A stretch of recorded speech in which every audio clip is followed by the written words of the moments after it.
at Angel's Pizza and we're gonna interview Sir Jeffrey. So first question po. Tell us briefly about yourself and what inspires you to become a staff or team member. Wala, dito sa store namin wala naman kasing walang team member eh. Kasi sa work naman kailangan na talaga ng teamwork eh. Bali lahat dito parang team leader, ganun ba? Lahat dito team leader, lahat nakakilos ng basta walang silipan sa trabaho, yun ba? Next one, describe a time you disagreed with a senior staff member. How was this resolved?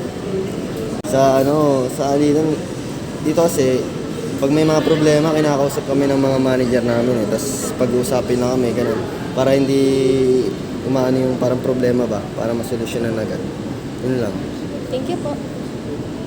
What are the 3 most important characteristic of people you like to work with? Katrabaho, syempre dapat tuwing papasok, look legendary.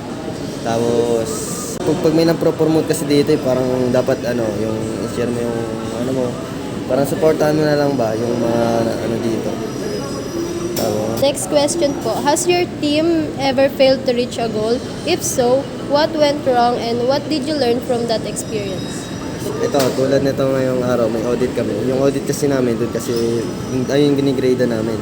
Then after nun, sasabihin naman ng audit kung saan kami bagsak, kung ano nangyari sa amin.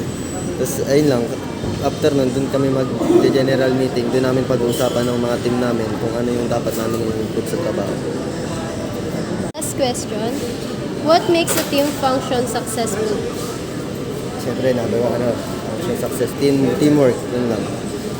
Tsaka basta mag-usap lang eh, mag-usap-usap lang kasi kami, ayun lang talaga. Thank you po.